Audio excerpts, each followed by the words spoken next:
अच्छा, अक्सर लोगों ने ये पूछा है कि प्री रजिस्ट्रेशन क्या होती है या कुरानंदाजी।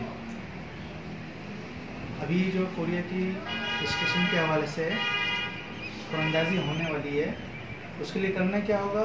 सबसे पहले तो ओईसी का जो हमारा वेबसाइट है, आपने उसको फॉलो करना है, उसके मुताबिक अमल करना है।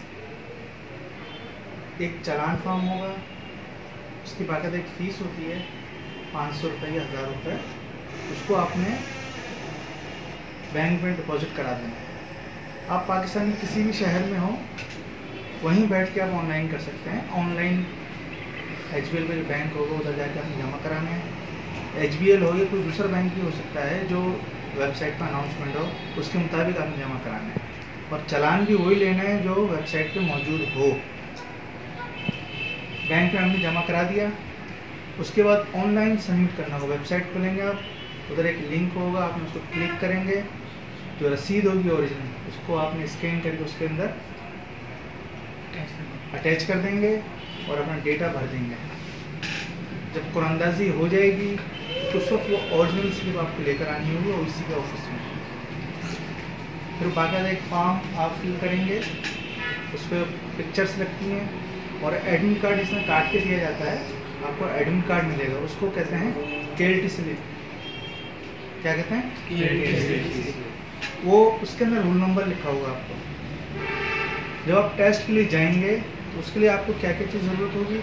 पहले तो आपको जब कुरानंदाजी के अंदर शामिल होने के लिए पासपोर्ट ओरिजिनल ज़रूरी है, शनाख्ती कार्ड ओरिजिनल ज़रूरी है। पासपोर्ट की वैलिडिटी कम से कम 1 साल होनी चाहिए। ज़्यादा हो जितनी भी वो अच्छी बात है, लेकिन कम से कम 1 साल होनी चाहिए। कुरानंदाजी में इंशाल्लाह सबका नाम आ जाएगा। उसके बाद फाइनल स्टेशन होती है जिसमें एडमिट कार्ड मिलता है, केएलटी स्लिप मिलती है। उसके लिए ओरिजिनल पासपोर्ट और उसकी कलर फोटोकॉपी चाहिए होती है, शनाख्ती कार्ड ओरिजिनल और चालान जो आप पे कर चुके हैं वो आपको दिखाना लाजमी होता है यहाँ पे ओईसी में कि मैंने कुरानंदाजी में शामिल हुआ था, ये मेरी स्लिप है। उसके बाद जब फॉर्म सबमिट कर देंगे तो कुछ दिनों बाद अनाउंसमेंट होती है, उसमें फिर शेड्यूल आता है टेस्ट का। 10 दिन बाद से टेस्ट शुरू हो गए, जैसे मिसाल के तौर पर। अब ज़रूरी नहीं है सबका एक साथ टेस्ट हो, 3 शिफ्टें होती हैं वहाँ पे। किसी के मॉर्निंग शिफ्ट में हो गया, किसी के आफ्टरनून में हो गया, किसी का इवनिंग में हो गया, किसी का पहले हफ्ते में नाम आ सकता है, पहले महीने में भी आ सकता है, दूसरे महीने में भी आ सकता है, तीसरे महीने में भी आ सकता है। जितने कैंडिडेट होते हैं उसके मुताबिक वो टेस्ट का शेड्यूल आपके पास आएगा। फिर आपने उसी के मुताबिक शेड्यूल के मुताबिक आपने वहाँ पहुँचना होगा।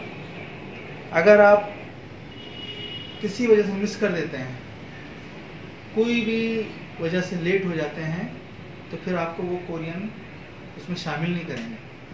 मिसाल के तौर पर उन्होंने दरवाज़ा खोला, सब आगे, उन्होंने दरवाज़ा बंद कर दिया। आप जब पहुँचे 1 मिनट बाद पहुँचे या 5 मिनट बाद पहुँचे, तो वो ये बोलेंगे आप जो हैं टाइम की कदर नहीं है, वक्त की कदर नहीं है, तो आप टेस्ट नहीं दे सकते। चाहे आप कराची से जाएँ या किसी भी शहर से जाएँ, वो लोग एक्सेप्ट नहीं करेंगे इस बात को। तो वहाँ पे पहुँचने के लिए आपने एक तो टाइम का बहुत ख्याल रखना है। टाइम पीरियड जो टेस्ट का है उसका ड्यूरेशन, आपका जो वेटिंग का टाइम है, दूसरा भी मैं समझाऊँगा आपको, उसमें ज़्यादा 2 या 2.5 घंटे लगते हैं। उससे फारिग हो गए आप, टेस्ट से फारिग हो गए तो आप वापस अपने अपने घरों को जा सकते हैं। ज़रूरी नहीं है यहाँ पे आप फजूल वहाँ पे कोई स्टे करें। अगर कोई रिश्तेदार वगैरह हैं वो बात अलग है, तो होटलों का खर्चा या उसकी करने की ज़रूरत नहीं है। आप ऐसे टिकट बनाएं कि शाम को आप टेस्ट फारिग हो, शाम को ट्रेन में बैठे अपने अपने घरों को या अपने अपने बस में बैठ के अपने अपने घरों को जा सकते हैं। क्लियर हो गया बात? जब टेस्ट देने जाएंगे आप, उस वक्त आपको क्या क्या चीज़ें लेके जानी होंगी? ओरिजिनल पासपोर्ट, ओरिजिनल शनाख्ती कार्ड और केएलटी स्लिप होगी आपकी ओरिजिनल, वो आपको लाजमी लेके जाना होगा। अभी मैं आपको तरीक़ेकार समझाता हूँ टेस्ट किस तरह होगा, क्या होगा, उसको ज़रा नज़र में रखिएगा आप लोग, ताकि उस हिसाब से आप लोग तैयारी